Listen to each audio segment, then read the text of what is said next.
అందరికీ నమస్కారం. కార్తీక మాసం 26వ రోజు కథను తెలుసుకుందాం.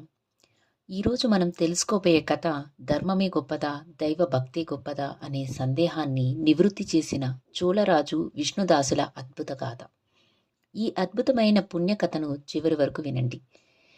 పూర్వం చోళ దేశాన్ని పాలించిన రాజు పేరు ధర్మదాత. ఆయన పేరుకు తగ్గట్టే ధర్మాన్ని నిలబెట్టడంలో ప్రసిద్ధుడు. శ్రీహరి అనుగ్రహం కోసం ఆయన ఒక గొప్ప యజ్ఞాన్ని ప్రారంభించాడు. కఠినమైన నియమాలతో, వేద మంత్రాలతో ఆ యజ్ఞం వైభవంగా జరుగుతోంది. సరిగ్గా అప్పుడే విష్ణుదాసుడు అనే అపార భక్తి నిష్ట కల బ్రాహ్మణుడు అక్కడికి వచ్చాడు. సూర్యాస్తమయంలోపు పూజ చేయాలనేదే ఆయన నిత్య నియమం.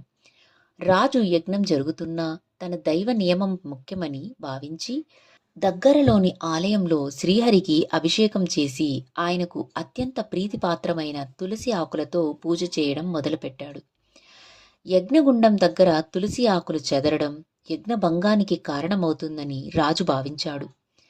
రాజు ధర్మదాత తన యజ్ఞ ధర్మాన్ని నిలబెట్టడం కోసం యజ్ఞాన్ని అడ్డుకుంటున్న ఆ బ్రాహ్మణుడిని ఆపండి, తులసి ఆకులను తొలగించండి అని సేవకులకు ఆజ్ఞాపించాడు.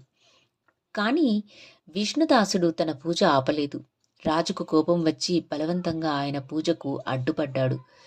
పూజకు విఘాతం కలగడంతో విష్ణుదాసుడు తీవ్రంగా బాధపడి తన దేవుడిని తలుచుకుంటూ నిరాహారంగా అక్కడే ఉండిపోయాడు. యజ్ఞం సక్రమంగా పూర్తి కాలేదనే బాధతో, అలాగే విష్ణుదాసుడిని బాధపెట్టిన అపరాధ భావంతో రాజు ధర్మదాత భోజనం మానేసి తన ధర్మాన్ని నిరూపించుకోవడం కోసం నిప్పుల హోమగుండంలోకి దూకపోయాడు. సరిగ్గా ఆ సమయంలోనే అగ్నిగుండం నుంచి సాక్షాత్తు శ్రీ మహావిష్ణువు ఉద్భవించాడు. శ్రీహరి రాజును కాపాడి తన 2 చేతులతో రాజును, అటు భక్తుడైన విష్ణుదాసుడను గట్టిగా కౌగిలించుకున్నాడు. ఓ ధర్మదాత, నీవు ధర్మంగా ఉన్నావు. ఈ విష్ణుదాసుడు అపారమైన భక్తితో ఉన్నాడు. భక్తి, ధర్మం రెండు నా 2 కన్నుల లాంటివి. మీరు ఇద్దరూ నాకు అత్యంత ప్రియమైన వారు అని పలికాడు. వారిద్దరూ వైకుంఠానికి చేరుకుని ద్వారపాలకులుగా మారారు. మిత్రులారా, కార్తీక మాసంలో ఈ కథ వినడం వల్ల మనకు ధర్మాన్ని పాటించడం ఎంత ముఖ్యమో, భక్తితో దేవునిని సేవించడం అంతే ముఖ్యమని తెలుస్తుంది. రేపటి 27వ రోజు కథతో కలుద్దాం. అంతవరకు సెలవు.